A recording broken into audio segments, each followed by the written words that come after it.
Pe vremuri, într-o vale verde și luxuriantă, unde soarele părea să strălucească mereu mai puternic și norii erau moi ca vata de zahăr, trăia un dinozaur pe nume Dani. Dani era un mic apatosaur și, spre deosebire de ceilalți dinozauri care cutreierau valea cu ohotele lor puternice și cu pașii lor mari, Dani era blând și oarecum timid.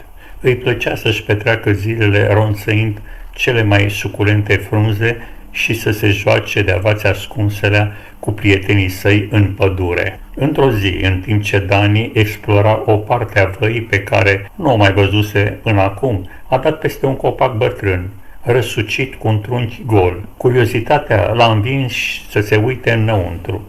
Spre uimirea lui a găsit o piatră sclipitoare, albastră, care părea să strălucească cu propria ei lumină. Încântat, Dani a atins ușor piatra cu mâna lui mică și solzoasă. Instantaneu, o senzație de căldură s-a răspândit prin corpul lui și a simțit o energie ciudată curgând prin el. În acea noapte, în timp ce Dani stătea întins în patul lui de frunze moi, el a visat că zboară sus deasupra văii și că se înalță printre nori ca să atingă stelele. Când s-a trezit, a constatat că plutea la câțiva metri deasupra solului. Gâfâi surprins și căzu înapoi cu o bufnitură. Nedumerit, Dani s-a ridicat și a încercat să dea sens la ceea ce tocmai se întâmplase. În următoarele câteva zile, Dani a descoperit mai multe din noile sale abilități. Putea face plantele să crească doar gândindu-se la ele, să creeze mici rafale de lumină cu o mișcare din coadă și chiar să mute obiecte fără a le atinge. Cu toate acestea, puterile lui erau imprevizibile și provocau adesea accidente. A făcut accidental să erupă o floare uriașă chiar în mijlocul locului de joacă preferat al văii și a făcut ca un deal din piatră să se prăbușească, în timp ce încerca să-și exerseze telechinezia. Dani și-a dat seama că trebuie să învețe cum să-și controleze puterile, înainte ca acestea să provoace alte probleme. A decis să caute înțelepciunea celui mai bătrân și mai înțelept dinozaur din vale, unicul Gus.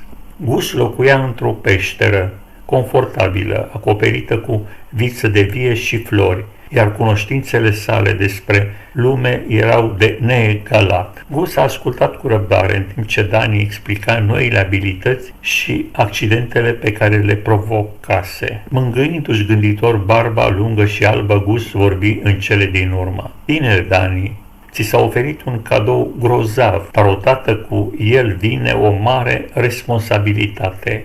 Magia este o forță puternică și trebuie tratată cu grijă.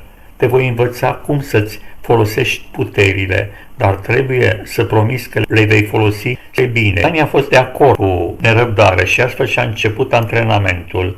În fiecare zi, sub îndrumarea bunicului Gus, Dani exersa controlul magiei sale. A învățat cum să-și canalizeze energia, să-și concentreze gândurile și să rămână calm chiar atunci când lucrurile nu au mers conform planului.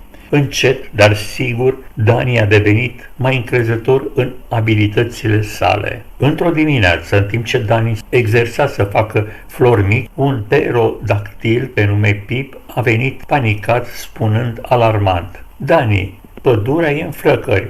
Avem nevoie de ajutorul tău. Fără nicio ezitare, Dani aleargă spre pădure, cu Pip plutind lângă el.